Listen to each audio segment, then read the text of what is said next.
Welcome to the Ministry of the Real Truth, the only ministry online that dares to bring you or inform you of the real truth, the whole truth, and nothing but that truth, about the original ancient or very old manuscripts of the sacred scribal old tongues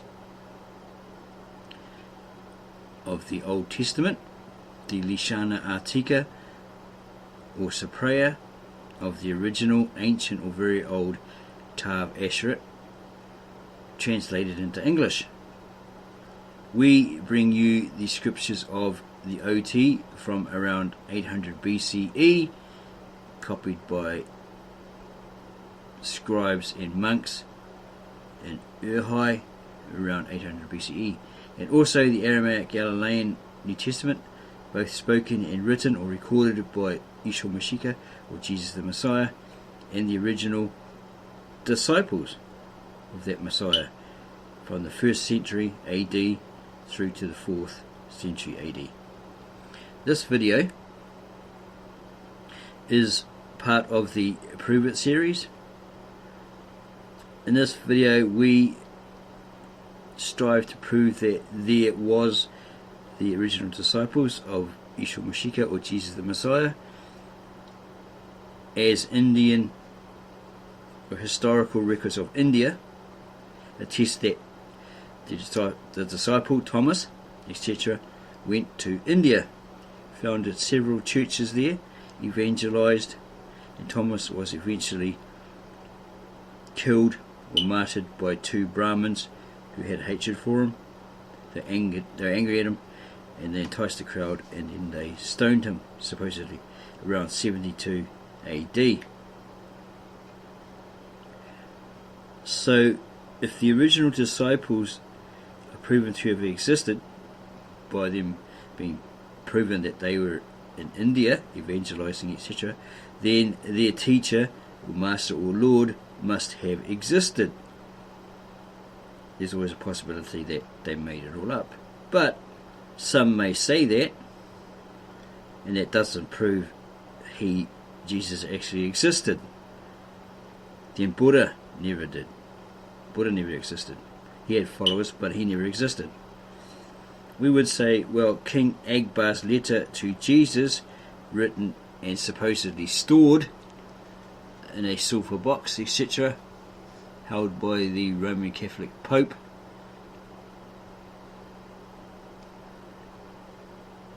would actually verify that this Christ existed. So we're going to have a look at information about Abgar 5.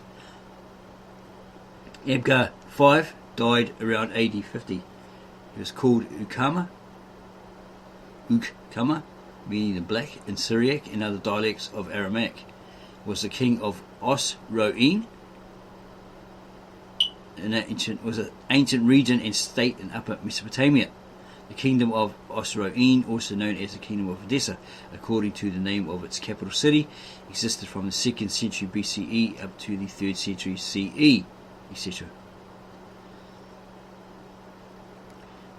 There's a short history of his life. He was described as king of the Arabs by Tacitus and their contemporary source. According to Mosvest Korinatsti, Abgar was an Armenian, yet both Robert W. Thompson and Richard G. Hovhannissian state Abgar's Armenian ethnicity was invented by Korinatsi. Modern scholarly consensus agree that the Abgarids were in fact an Arab dynasty. Abgar 5 came to power in 4 BC. He became a Roman client, lost his throne in 7 AD, and regained it 5 years later. Armenian historian Moses Korinatsi, or Moses of Korin, around 410 to 490s AD, reported that the chief wife of King Agbar was Queen Helena of Adiabene, the wife of King Monobaz, one of Adiabene, and thus the kingdom of Edessa and Adiabene were linked in some manner. Robert Eisenman suggests Queen Helena as one of the wives of King Agbar V who allotted her the lands of Adiabene. Professor Eisenman derived this association from Movese's Coronati, mentioning the same famine relief to Judea as does Flavius Josephus. As to the first of Abgar's wives, named Helena, she went away to Jerusalem in the time of Claudius during the famine which Agabus had predicted. With all her treasures she bought in Egypt an immense quantity of corn, which she distributed amongst the poor, a fact to which Josephus testifies. Helena's tomb, a truly remarkable one, is still to be seen before the gate of Jerusalem.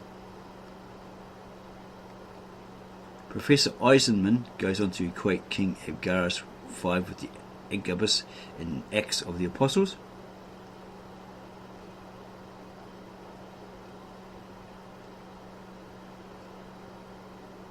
Agabus was an early follower of Christianity, mentioned in the Acts of the Apostles as a prophet. He is traditionally remembered as one of the 70 disciples described in Luke 10:1-24. And it states here, Agabus in Acts of the Apostles, Acts 11:27-30, because Agabus was identified with the same famine relief as Queen Helena. By necessity, Eisenman then equates the biblical Antioch Orontes. What is that? Must be an area, a region, with Antioch, Edessa, indicating that Paul the Apostle and Barnabas went to Edessa. Christian legend. Letter of Abgar to Jesus. Abgar V is claimed to be one of the first Christian kings in history, having been converted to the faith by Thaddeus, or Thaddeus of Edessa, one of the 70 disciples. Supposedly he was sent there first, right, on a mission work. The church historian Eusebius of Syria, also known as Eusebius Pamphili, was a historian of Christianity, exegete, and Christian polemicist. He became the bishop of Caesarea Maritima about AD 314. He was a scholar.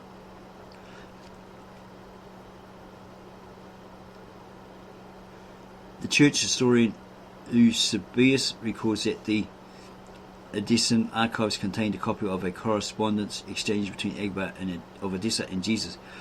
Abgar's letter and the answer dictated by Jesus. On August 15, 944, the Church of St. Mary of Blackmai in Constantinople received the letter and the Mandelion. Both relics were then moved to the Church of the Virgin of the Pharos. The Church of the Virgin of the Pharos was a Byzantine chapel built in the southern part of the Great Palace of Constantinople and named after the tower of the lighthouse, Pharos, that stood next to it. It housed one of the most important collections of Christian literature, probably. The account of this enjoyed great popularity in the East and also in the West during the Middle Ages.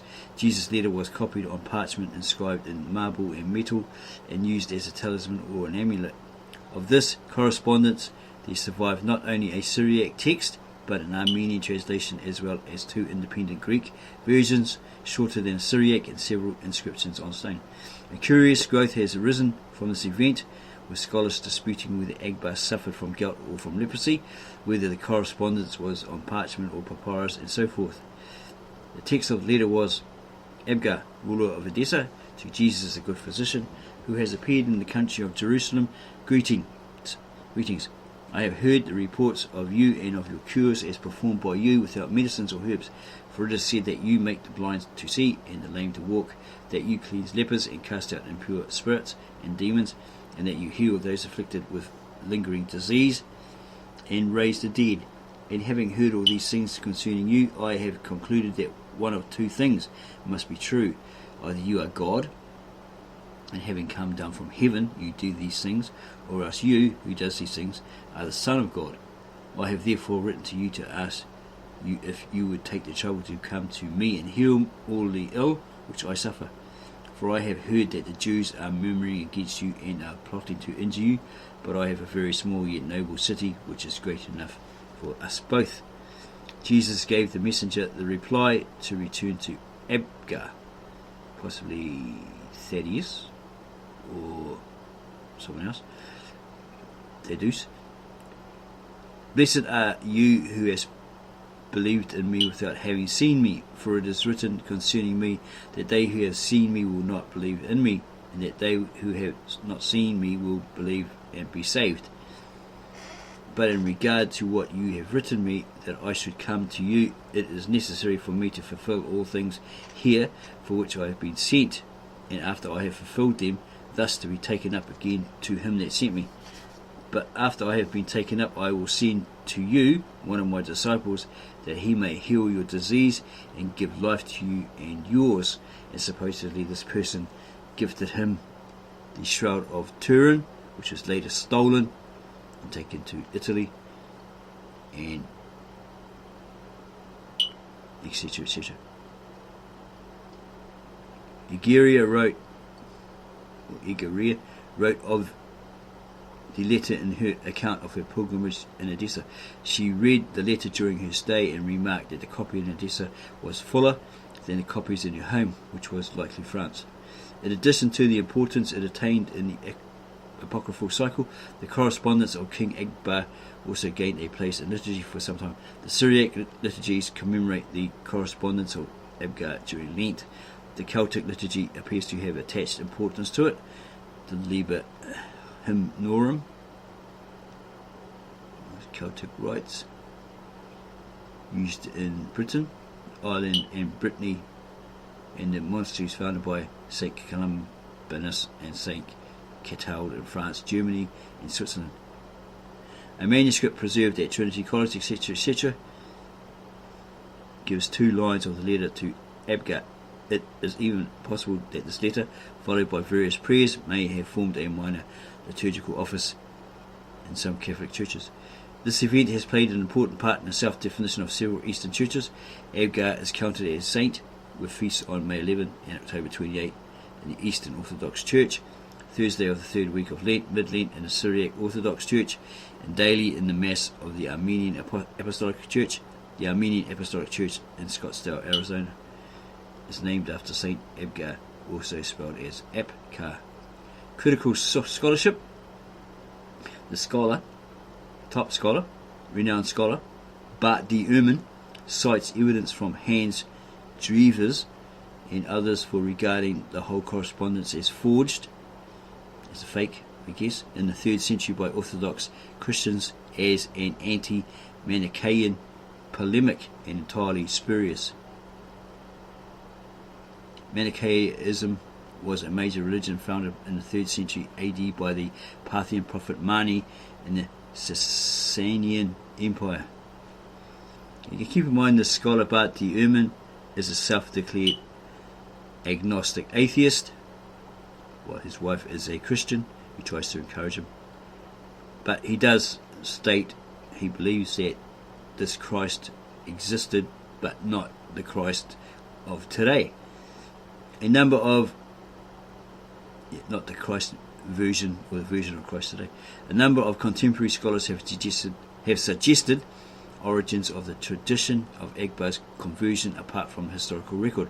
S.K. Ross suggests that the story of Agbar is in the genre of a genealogical myth,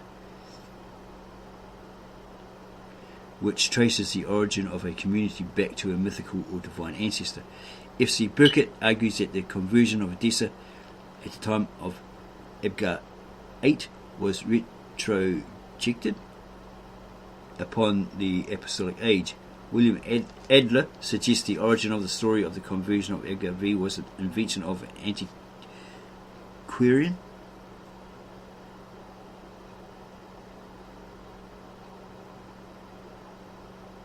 researcher employed by Agbar 8, who had recently converted to Christianity, in an effort to securely root Christianity in the history of the city. Walter Bauer, on the other hand, argued the legend was written without sources to reinforce group cohesiveness.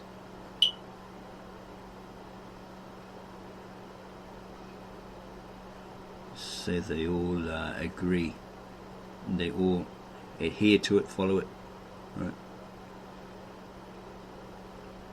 by rote, possibly orthodoxy, and apostolic succession against heretical schismatics. What are heretical schismatics? A schism is a division between people, usually belonging to an organisation, movement, or religious denomination. The word is most frequently applied to a split in what had previously been a single religious body, such as the Great East-West Schism or the Western. However, several distinct sources known to have not been in contact with one another claim to have seen the letters in the archives, so his claim is suspect. So would that not be establishing a fact, because three or more attest to it, though they've never had contact with one another? It synchronizes. It's synchronizing. So it's an established fact. Significant advances in scholarship on the topic have been made, etc., etc.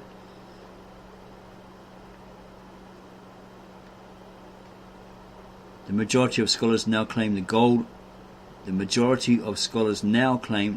the goal of the authors and editors of texts regarding the conversion of Abgar were not so much concerned with historical reconstruction of the Christianization of Edessa as the relationships between church and state power, based on the political and ecclesiological ideas of Ephraim the Syrian, also known as Saint Ephraim of Edessa, or Ephraim of Nisibis, was a prominent Christian theologian and writer who is revered as one of the most notable hymnographers of Eastern Christianity. Hymnographers. So many new words learning this week. Yeah, Ephraim the Syrian. However, the origins of the story are far still from certain, although the stories as recorded seem to have been shaped by the controversies of the 3rd century CE, and they were Christianity in late antiquities traces Christianity during the Christian Roman Empire, the period from the rise of Christianity under Emperor Constantine until the fall of the Western Roman era. The end date of this period varies between the transition, etc., etc., especially as a response to Badaisan, known in Arabic as Ibn Daisan and in Latin as Badasanus, was a Syriac or Parthian Gnostic and founder of the Badaisanites,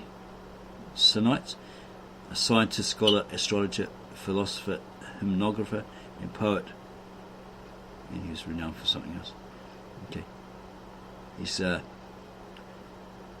Doctrine of Adai, Abgar legend.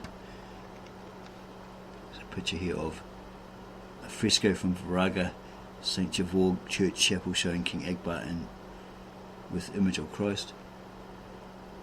He's on an Armenian 1,000 dram banknote. He's a portrait of ruler of the kingdom of Osroene. Icon of Abgar holding the Mandelion. What is that? According to Christian tradition, the image of Edessa was a holy relic consisting of a square or rectangle of cloth upon which a miraculous image of the face of Jesus had been imprinted, the first icon image in the Orthodox Church. Okay, that's supposed to be the cloth that he was wrapped in, and his face supposedly was imprinted on it. Maybe that was that shot of Turin that somebody like Thomas or whoever went there to visit him, to give him the letter of reply from Christ, gave to him, which was later stolen, and taken to Italy and became known as the shot of Turin. The image of Christ in caustic, what does that mean? In caustic painting, also known as hot wax painting, involves using heated. Okay, so this is completely different by the looks of it. A hot wax painting. Oh, that's the painting itself. This painting, I think, or maybe it's talking about this. 10th century St. Catherine's Monastery, Mount Sinai. Apparently, they found ancient manuscripts on an altar there, or somewhere there and there, etc. maybe the Mangana or something. I'm not really too sure, but it's an old manuscript. Okay. So we have from the Encyclopedia Iranica information about Abgar. It's a king's list. The list of kings of dynasty may be reconstructed as follows. The early names and dates should be regarded with caution because it could be incorrect. Manu 9, son of Agbar, 214-40. Abgar X, Farhad, son of Manu. The term Abgar dynasty is justified by the frequency of the name Abgar among the kings and by the special importance of the Abgar of the 1st and 2nd centuries AD. Armenian writers claim the rulers of Edessa as the Armenian successors of Abgar, son of Arsum, who transferred his capital to Edessa from Metzman, Nisibis. There is little onomastic support for this theory. Some of the names are Iranian, others Arab, including Abgar itself, Moses of Exorines, Armenian etymology as Awagaya, great man, and so forth. Historical survey. Edessa was a fortress of considerable strength and a staging post both large and nearest to the Euphrates. It was an important road junction and ancient highway along which caravans carried merchandise from China and India to the west. Met there a north-south road connecting the Armenian highlands with Antioch. Inevitably, Edessa figured prominently on the international stage. The first king of Edessa to appear in historical records was Abgar I, an ally of Tigranes of Armenia, when he was defeated by the Roman Sextilius in 69 BC, etc. He was confirmed as ruler of the city.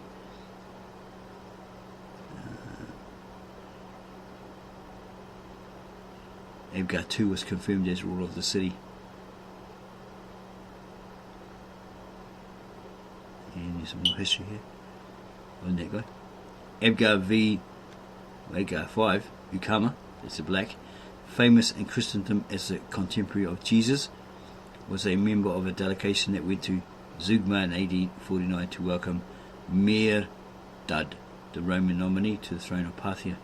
The dishonest Abgar, Tacitus relates, Annals 12, whatever there's on the end, detained the prince day after day in the town of Edessa, evidently pandering to the dissipation of the inexperienced youth. Only when winter had set in did Abgar lead Merdad by a circuitous route through the mountains of Armenia, and before his protege could put his challenge to the test of battle, the king of Edessa had abandoned him to certain defeat and captured by Gadaras. A later king of Edessa, Abgar VII, proved an equally unreliable ally of Rome, etc., etc.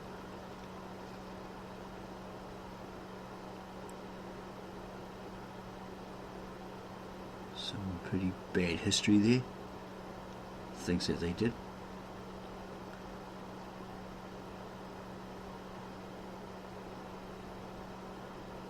Okay, some more information here.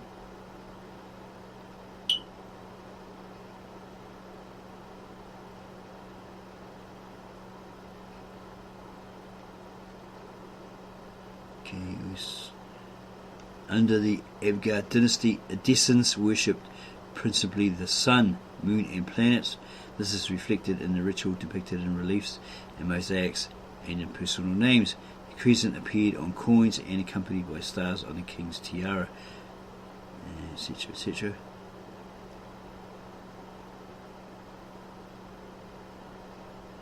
Among members of the Jewish community at Edessa were merchants in silk. They were strongly pro-Parthian and resisted Trajan's army. Is it Trajan? The Roman? It's army. The fame of Edessa in history rests, however, mainly on its claims to have been the first kingdom to adopt Christianity as its official religion.